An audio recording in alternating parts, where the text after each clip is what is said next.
Hello, and welcome back to All Things Africa.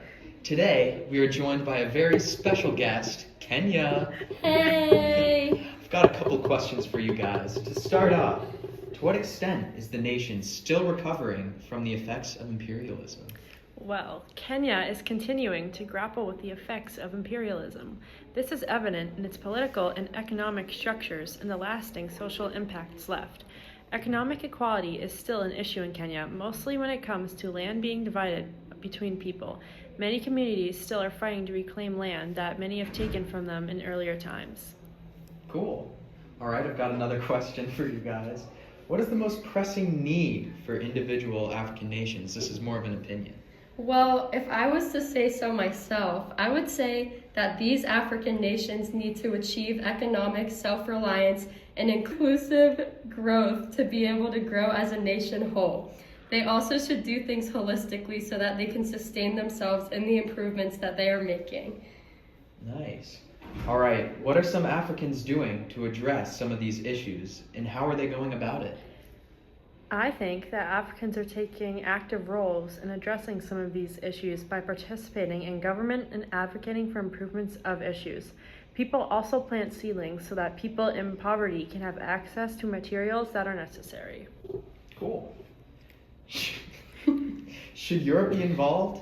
Is there any way to repair the damage without creating more, do you guys think? Well, to be honest, I don't think that Europe should directly be involved with Kenya in their reformation, but I don't think that they should be completely scrutinized from it and be able to support Kenya.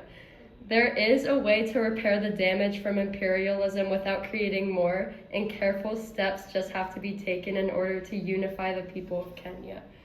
Nice. Thank you guys so much for your input. It was a pleasure having you here. You're welcome. Thanks for having Had us. a great time. And up next, after this quick break, we've got a couple more African nations that we're going to hear from, ask some questions. So make sure you stay tuned.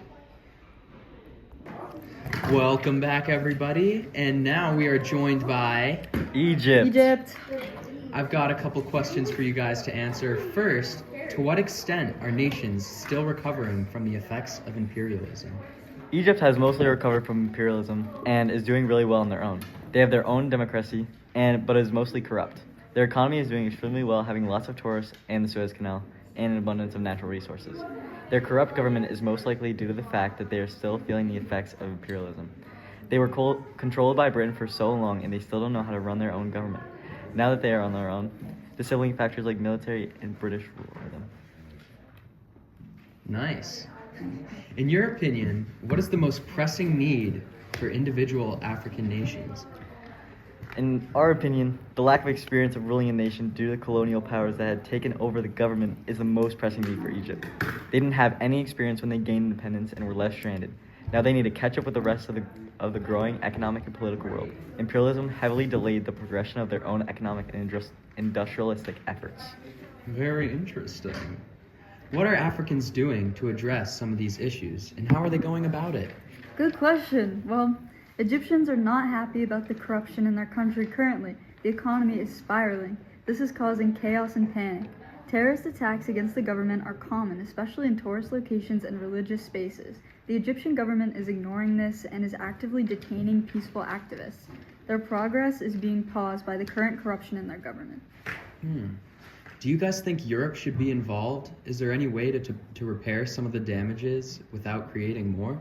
No, Europe shouldn't be involved because they usually just mess things up. We are doing well and don't need Europe's help.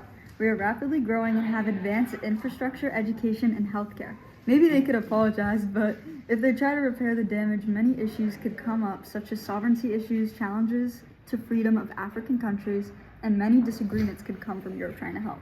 They could donate some money to certain countries to try and repair the damage, but other than that, they should step back and let the African countries sort themselves out the way they want to. Interesting. Thank you guys so much for your input. It was a pleasure having you guys. Thank you. And now I am joined by Morocco. Alrighty, so I've got a couple of questions for you, Morocco. To what extent is your nation still recovering from the effects of imperialism? The impact of French culture has overshadowed the previous Moroccan traditions present. This is slowly changing. In the past years, the leaders of Morocco's education system have expressed interest in teaching countries the native language in its schools instead of the previous taught languages, Arabic and French. During the French occupation, it was harder for Moroccan children to obtain higher education compared to their French counterparts. The schools were segregated for French, Muslim, and Jewish children. Nice. In your opinion, what is the most pressing need for your nation? The most pressing need for individuals in Africa is probably the need for water, not only to bathe and drink, but also farm. Agriculture is a large part of Morocco's economy, and without goods to sell, around 40% of Moroccan's population would be out of work, and not to mention the nation's food supply would dwindle. Nice. What are people doing in your nation to address some of these issues, and how are they going about it? Because of climate change and water shortages, people are creating opportunities for women to help change. Morocco also created a national water plan budget to create dams and water centers to help get more water to those struggling. Nice. Do you think Europe should be involved? Is there any way to repair the damages without creating more? No, I do not think that they should be involved. Europe over the years has ruined several nations, and not only just Morocco, but overall has devastated and set back these African nations. More involvement from Europe wouldn't be helpful, mostly because they would probably want power over what is happening because they are helping. Nice. Thank you so much for answering those questions.